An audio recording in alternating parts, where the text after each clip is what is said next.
Bonjour et bienvenue dans notre web-émission Ecofor Sud de MAG. Ce rendez-vous est dédié à la parole des entrepreneurs de la région Sud de Provence-Alpes-Côte d'Azur. Dans ce contexte de confinement, la CPME Sud est mobilisée avec ses entités territoriales pour les accompagner, tous les chefs d'entreprise et surtout les aider à surmonter cette période difficile.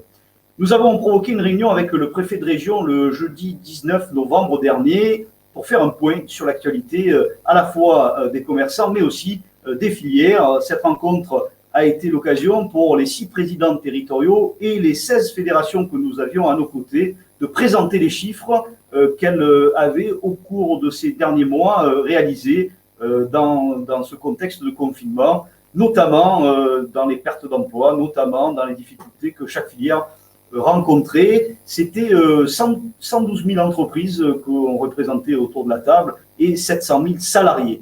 Nous avons précisé, grâce à ce temps d'échange, que nous souhaitions que le préfet porte au niveau national un certain nombre de points et surtout, bien sûr, la réouverture le plus rapidement des commerces. Et je pense qu'il y a une voix qui a été peut-être entendue, on verra d'ici quelques heures. La CPME, elle milite aussi pour accompagner ces fédérations, pour ceux qui sont à l'arrêt. Je pense à l'événementiel, je pense aux bars, aux restaurants, à l'UMI, au GNI, pour essayer de trouver des solutions pour leur apporter un complément financier dans le fonds de solidarité, puisque pour certains, 10 000 €, c'est pas suffisant. Et donc, on continue à se mobiliser, on ne lâche rien. Aujourd'hui, notre émission Ecofor Sud de MAG est consacrée au partenariat de la CPME Sud et de l'armée. Et nous allons découvrir ce contenu et ses opportunités ce matin grâce à la présence à nos côtés du général Benoît Housset, officier général de la zone de défense et sécurité Sud. Bonjour général. Monsieur le Président, cher Alain, bonjour. Cher Benoît, merci d'être à nos côtés. Et bien écoutez, peut-être un petit mot introductif. Alors, je vais juste pour présenter un peu le partenariat. En fin de compte, ce partenariat, il est né de notre rencontre à tous les deux, il y a presque 2 ans. Et on a très vite compris qu'on avait la volonté l'un et l'autre de travailler ensemble et de développer le lien entre les entreprises et le monde de la défense. Donc on a travaillé très vite, nos équipes ont travaillé très vite pour créer cette convention dont les différents points vont être détaillés maintenant. Et c'est bien une convention qui est gagnant-gagnant, à la fois pour les armées, mais également pour les PME, et ça, c'est important de le dire. Et c'est ce que nous, on entend bien volontiers dans nos entreprises, une convention gagnant-gagnant. Et vous êtes accompagné du colonel Jean-Michel Nal, qui est chef de la cellule rayonnement zonal des armées, et qui va, lui, nous détailler un petit peu ce contenu. Première question d'abord, en quoi consiste la cellule de rayonnement, colonel Nal?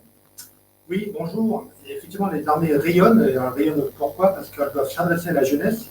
Effectivement, les armées recrutent plus de 20 000 jeunes par an, donc les jeunes doivent être informés des métiers de la défense. On participe également au côté de l'éducation nationale à la construction de leur citoyenneté, qui est un défi important dans la société aujourd'hui. Et puis on s'en va associer à la population et à ses différentes composantes, que sont le monde politique, les élus, et le monde économique, ce qui nous a en particulier rapprochés les uns des autres. Et à ce titre, la cellule rayonnement pilote dans les 21 départements de la zone sud, sur le terrain, des actions de rayonnement quotidiennes vers ces différents interlocuteurs. Mon colonel, cher Jean-Michel, quels sont les objectifs de la convention de partenariat entre la zone de défense et la CPME Sud PACA? Alors, ces objectifs, d'une manière générale, il s'agit de renforcer la coopération et la connaissance mutuelle entre nos deux organisations qui sont très différentes, sont cultures différentes, donc il faut mieux se connaître. Et en particulier, travailler sur 4 thématiques qui sont des thématiques gagnant-gagnant.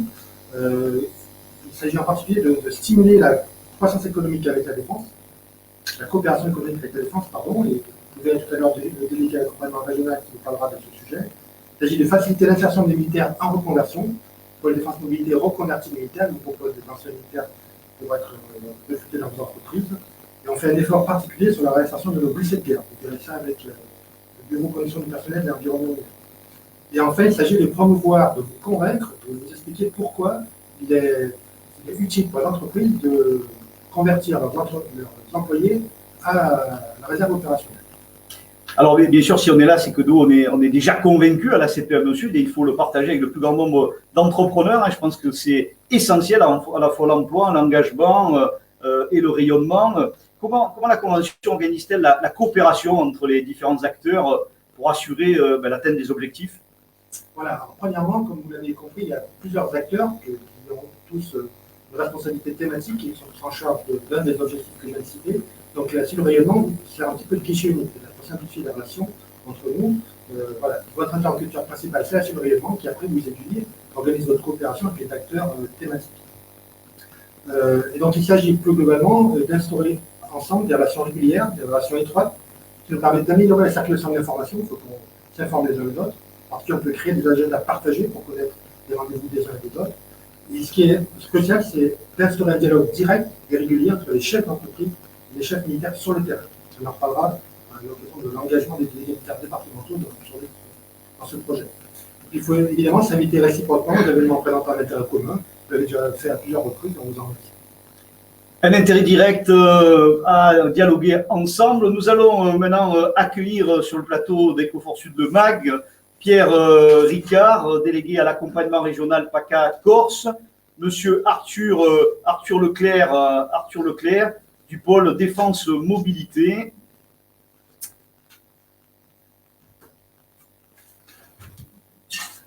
Alors, monsieur Pierre Ricard va évoquer les marchés publics du ministère des Armées et de l'Innovation. Alors, comme on est à distance suffisante, on peut tous lever nos masques.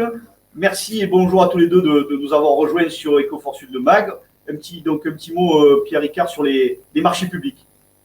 Oui, bonjour à tous. Donc, un petit mot sur les marchés, puisque le ministère des Armées est très implanté en région Provence-Alpes-Côte d'Azur. Il y a bien sûr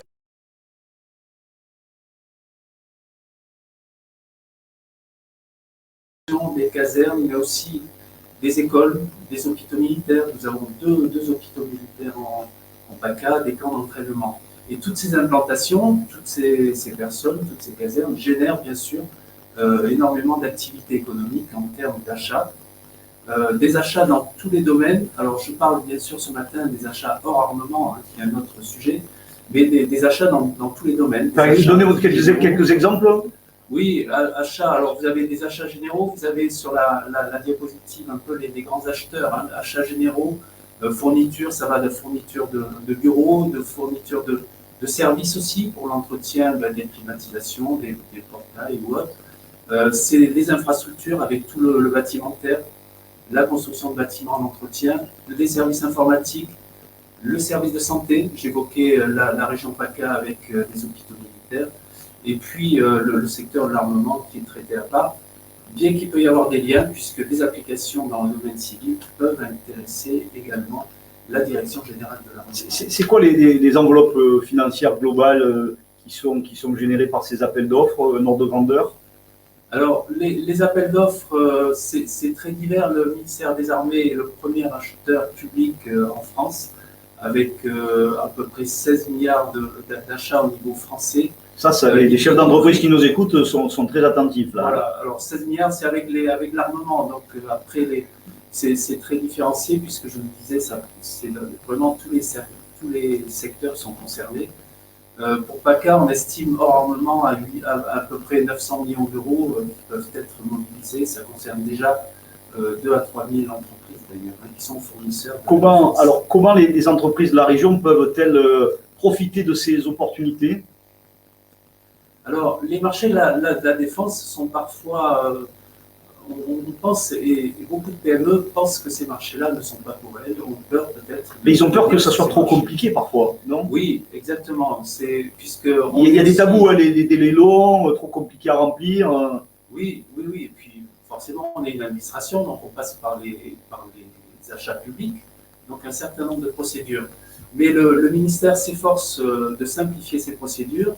Vous avez un site dédié pour les achats, achat.defense.gouv.fr, qui permet d'avoir un certain nombre d'informations sur l'ensemble des appels d'offres qui sont publiés et qui donc sont accessibles aux PME. Et puis vous avez le site aussi traditionnel des achats publics sur lequel vous retrouvez aussi toutes ces informations. Et vous avez un certain nombre d'aides aussi pour les PME, des systèmes d'alerte en fonction des domaines d'activité, mais aussi des aides, et j'insiste peut-être sur la possibilité pour les PME de créer des groupements d'achat momentanés sur tel appel d'offres avec un module dédié ces groupements qui permettent à des petites PME aussi de se regrouper, de répondre aux appels d'offres. Alors aujourd'hui, l'innovation est un facteur de croissance et de compétitivité pour les entreprises. Dans quelle mesure les entreprises innovantes peuvent-elles développer des partenariats avec le ministère des Armées? Alors vous avez raison, l'innovation est un sujet clé au sein du ministère des Armées. La ministre, depuis 2 ans, s'est engagée fortement pour développer cette innovation qui touche tous les secteurs, pas uniquement l'armement aussi, mais l'ensemble des achats que j'évoquais et l'ensemble des secteurs, notamment dans chaque plateforme achat, il y a un référent innovation qui va avoir un contact particulier avec les entreprises de façon à créer des partenariats d'innovation avec des formules adaptées qui permettent de faciliter justement le recours à des nouveaux produits, à des nouveaux services. Est-ce que vous avez des exemples pour illustrer pour nos entrepreneurs qui nous écoutent? Alors, j'ai un exemple qui me vient, puisque on en a parlé il n'y a pas longtemps avec le service de santé des armées. Je vous disais qu'on a 2 hôpitaux militaires et sur Sainte-Anne à Toulon, par exemple, un projet est en cours de développement concernant de la réanimation opérationnelle qui est portative et qui peut se transporter sur les champs d'opération de façon à développer un produit spécifique. Et là, le service de santé des armées a travaillé avec une start-up qui a mis au point le produit et aujourd'hui, dans sa phase de développement, recherche un partenaire, recherche une entreprise qui va pouvoir développer le produit et passer à l'échelle industrielle. Merci Pierre Ricard pour ces précisions. Alors nous allons accueillir dans EcoFort Sud le MAG maintenant Arthur Leclerc du pôle défense.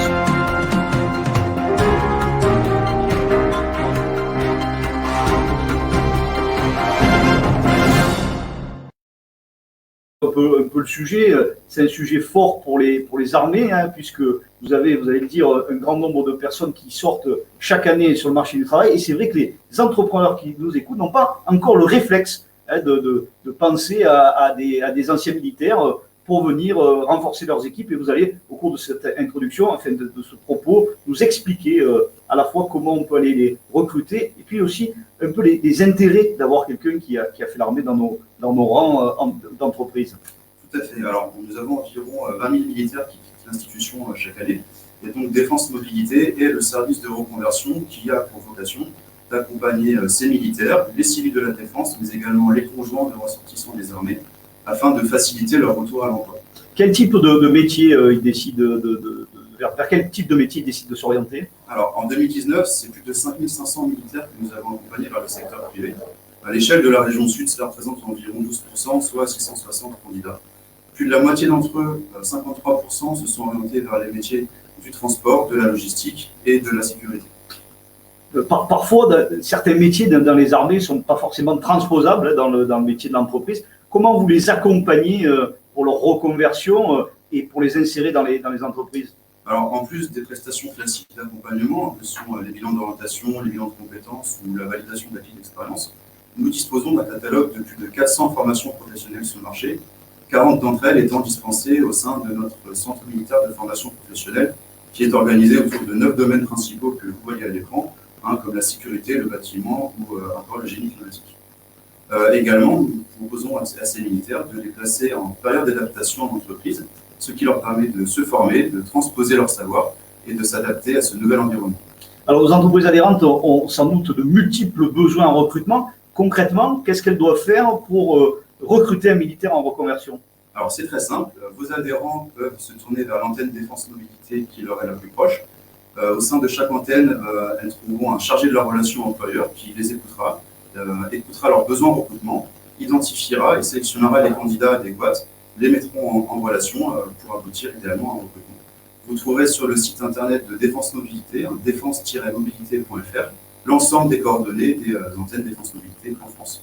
Merci Monsieur Leclerc pour votre intervention. Alors, sans transition, on va accueillir de nouvelles personnes sur le plateau. L'adjudant-chef Ingrid Butez du bureau Conditions du personnel et environnement humain et le lieutenant-colonel Bernard Lemaire. Et nous allons parler avec Ingrid Butez, qui est du bureau de conditionnement du personnel. Nous allons parler de la réinsertion des blessés de guerre. Alors, un petit mot pour commencer. Est-ce que vous pouvez nous dire un peu les différents moyens mis en œuvre par le ministère pour accompagner le retour à l'emploi de ces blessés de guerre? Oui, bonjour. Alors, en ce qui concerne l'armée de terre, nous avons le processus Oméga. Donc, c'est un dispositif qui est né il y a 3 ans du souhait du chef d'état-major de l'armée de terre. Et donc, il est mis en œuvre par la cellule d'aide aux blessés de l'armée de terre afin d'assurer la réinsertion professionnelle et la réinsertion sociale et professionnelle. Comment ça se passe concrètement, cette réinsertion? Comment vous les accompagnez? Alors, ça se passe en 3 phases. Donc, il y a la phase où il s'agit que le blessé passe de statut de militaire à monsieur ou madame. Ensuite, c'est un dispositif qui débute par un stage de 9 jours, dans lequel, pour objectif, il va falloir valoriser, transposer les compétences militaires en ressources adaptées au milieu de l'entrepreneuriat, pardon. Ensuite, valoriser leur qualité de résilience, d'audace, d'endurance, de travail en équipe à travers le sport et la construction de projets professionnels, en ateliers individuels et collectifs. Ensuite, il y a la phase coaching, donc, qui va permettre de rechercher, de cibler. Vous ne les lâchez pas, quoi, en fait, vous les accompagnez, jusqu'au moment où ils peuvent aller se réinsérer. Et est-ce qu'il y a des exemples de, je sais pas, de réussite, peut-être dans ce passage-là? Alors oui, pour exemple, nous avons le chef cuisinier Guy Martin qui est pour ce système. Donc il faut créer, vous allez dans le petit bout, là. Il faut créer un grand réseau pour nos militaires blessés, pour les aider. Ensuite, le DRH d'Arcus qui a tout à fait cerné le blessé militaire, le militaire, en nous témoignant de leur volonté, de leur investissement personnel, le respect des horaires, le respect tout ce que le militaire possède dans son parcours. D'accord. Et vous, au quotidien, c'est vrai que bon, quand on parle de blessés de guerre, on n'imagine pas, nous, quand on est entrepreneur, qu'est-ce que ça veut dire. Est-ce que c'est quel type de blessés on va accueillir et comment nous, entrepreneurs, on doit accompagner cette insertion? Alors, ce sera beaucoup de... Nous avons à l'heure actuelle plus de 80% de blessés psychologiques. Donc, dans leur tutorat, ils seront accompagnés par leur référent de la CABAT. La CABAT, pour les non-initiés? Voilà, c'est la CABAT qui les suit à partir du moment où... C'est un organisme qui les accompagne, c'est ça? Tout à fait, c'est la cellule d'aide aux blessés de l'armée de terre, dont je fais partie en cellule de défense centrale à Marseille. Et donc, ce tutorat se passera de 1 mois à 1 an, donc suivi par le référent et un tuteur qu'il aura choisi. Donc, ça peut être de l'entreprise ou militaire. Alors, moi j'ai une question très naïve que les chefs d'entreprise se posent sans doute. Est-ce qu'il y a aussi des accompagnements pour l'entrepreneur pour savoir un petit peu comment il doit réagir? Éventuellement des aides financières, comment ça se goupille tout ça? Oui, donc nous avons Terre Fraternité qui participe aux frais de ce stage. Donc après, vous avez un échange avec la cellule de réinsertion de la CADAC. Donc l'entreprise, le chef d'entreprise ne sera pas seul. Il est accompagné aussi pour intégrer au mieux le blessé de guerre. Merci. Pour cette intervention, on va accueillir et on va parler maintenant de la réserve opérationnelle avec le colonel Bernard Lemaire et nous retrouverons le général Housset dans quelques instants sur le plateau pour la conclusion. Alors mon colonel, bonjour. Bonjour. Bonjour à tous. Pouvez-vous nous expliquer ce qu'est la réserve opérationnelle et qui peut devenir réserviste? Oui, la réserve opérationnelle est une composante de la guerre nationale qui elle-même a été créée au lendemain des attentats de 2015. Alors, sa principale mission est de renforcer les effectifs des armées et surtout de participer à la protection de la population. Alors, la réserve opérationnelle est une réponse concrète au désir de cette jeunesse. L'engagement au sein de la réserve est proposé à chacun d'entre nous, donc tout le monde est concerné. La limite d'âge est largement repoussée, ça concerne tout le monde. Alors, comment un chef d'entreprise, est-ce qu'il a intérêt à travailler avec des salariés réservistes? Oui, absolument. Et d'ailleurs, des mesures incitatives accompagnent les entreprises qui facilitent et qui doivent faciliter certains de leurs salariés à devenir réservistes. Alors, tout d'abord, des réductions d'impôts sont accordées, gérées par l'article. Ça c'est quelque chose qu'entend bien le chef d'entreprise, la réduction d'impôts. Oui, alors je vais parler un peu plus fort. Pour gérer l'article 238 bis du Code général des impôts, ça c'est quelque chose qui est très sérieux et différencié par chaque entreprise, mais c'est très important. Le deuxième point important aussi, il y a les agences de notation qui prennent en compte les facteurs importants qui entrent pleinement dans la RSE, dans la responsabilité. Quand on dit agence de notation, est-ce qu'on pense aussi à la Banque de France? Là, moi, je ne peux pas vous répondre, mais pourquoi pas. S'ils n'y sont pas, ils devraient s'intéresser au sujet. Alors ça nous fait encore plus plaisir. Voilà. Enfin, troisième point, dans le cadre des marchés publics, cela valorise les critères d'engagement citoyen. Bon, maintenant, regardons au niveau ressources humaines. Votre salarié, qui est aussi réserviste, est un précieux collaborateur. En effet, on l'a évoqué tout à l'heure, il a un savoir-être. Son comportement est rigoureux, même en situation difficile, en cas de gestion de crise. Ce réserviste sait fédérer autour de lui pour atteindre les objectifs fixés par la direction.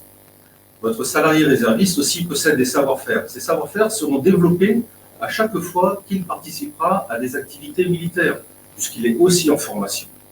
Donc, c'est du bénéfice que peut en tirer les entreprises. C'est des bénéfices réciproques. Hein. C'est ce que tout le monde dit. Alors, gagnant ou une comment on devient réserviste, en fait? Concrètement, quelle est la démarche que doit faire un chef d'entreprise ou un salarié pour devenir réserviste? C'est très simple. Nous utilisons des moyens numériques et des moyens sociaux. Comment devenir réserviste.fr, et vous avez tout qui vous est expliqué sur les réseaux. On l'a vu par l'intermédiaire de Pôle Défense Mobilité, par l'intermédiaire des CIRFA, des centres interarmés de recrutement des forces armées. C'est pour ça que je ne présente aucune adresse, mais tout est précisé en version numérique. Alors, quel est le rôle d'un réserviste? Alors, le rôle d'un réserviste, en fin de compte, il est employé à temps partiel. En fonction de sa disponibilité dans le civil, par exemple, ce réserviste qui travaille dans une entreprise, il va pouvoir avoir une formation sur 5 jours, jusqu'à une trentaine de jours par an, de manière à ne pas faire plus de temps à l'armée que dans l'entreprise. Vous avez bien compris. Donc là, il y a un dialogue qui doit s'instaurer entre le chef d'entreprise et le salarié réserviste. Et quel type de métier occupent dans l'armée les réservistes? Est-ce qu'il y a des métiers particuliers? Alors, tous les métiers sont proposés. Hein. C'est ce qu'on pourrait appeler un petit peu un recrutement sur étagère. Je prends mon cas, moi je suis réserviste opérationnel pour l'armée. L'armée utilise mes compétences, mon expertise, et je suis employé dans mon cœur de métier. Très bien, merci mon colonel. Merci à vous. Nous allons conclure cette émission avec le général Housset qui va nous rejoindre sur le plateau. Bon général, cher Benoît, beaucoup de choses dans ce partenariat qu'on a étoffé. Alors qu'est-ce qui va faire que maintenant on va actionner une machine qui va marcher un peu plus vite, hein, puisque là on a eu le confinement, ça a été un peu douloureux. Comment on peut imaginer, sur le premier secteur, par exemple quand on parlait des marchés publics, comment les entreprises peuvent venir au contact? Deuxième sujet, comment l'entrepreneur qui, dans ces temps de crise, a su se réinventer et a besoin de compétences, comment on peut imaginer d'accélérer ce partenariat? Alors c'est vrai que la période n'est pas facile pour les entreprises. Les différents intervenants ont bien donné les points de contact par lesquels ils pouvaient joindre les différents services, que ce soit les plateformes d'achat, que ce soit pour le Pôle Défense Mobilité ou pour les réservistes. Je pense qu'il y a tous les points de contact qui existent sur les sites du ministère. Voilà. Tout ça est parfaitement accessible. Moi, je voudrais dire quand même que pour les chefs d'entreprise, on a quand même mis en place plein de choses. On a une mission PME qui est dédiée vraiment à ces partenariats au niveau national. Il y a beaucoup d'efforts qui sont faits. On a, par exemple, un fonds qui est dédié aux PME, qui est le fonds DEFINVEST, qui passe de 50 millions à plus de 200 millions sur le projet de loi de finances de 2021, qui est fait pour aider les PME qui développent des brevets qui peuvent nous intéresser, et également pour protéger l'innovation. Ensuite, pour les plateformes, pour tout ce qui est achat, il faut oser aller sur la plateforme d'achat du ministère. Comme le disait M. Ricard tout à l'heure, on est complètement ouvert maintenant. Les délais de paiement, et je sais que pour les PME, la trésorerie est souvent une question difficile. Aujourd'hui, le ministère paye en moins de 20 jours. Donc c'est fini les plus de 2 mois, etc., dont on entendait parler il y a quelques années. Il faut sortir de ces idées préconçues. Aujourd'hui, on a un ministère qui est très ouvert vers les PME. Donc, pour les chefs d'entreprise, osez, venez vers nous. Osez, venez vers nous, vers ce partenariat. Merci Général Housset, merci à votre équipe pour l'intervention de ce matin. Un partenariat fort avec la CPME Sud et les armées. Donc profitez-en, TPE, PME de notre territoire pour oser. Vous trouverez bien sûr cette vidéo sur tous nos réseaux sociaux, sur notre chaîne YouTube, sur la CPME Sud. N'hésitez pas à la partager. Je vous donne rendez-vous jeudi 3 décembre prochain à 9 h pour notre prochaine webmission. Et d'ici là, soyez acteurs de votre entreprise. À bientôt.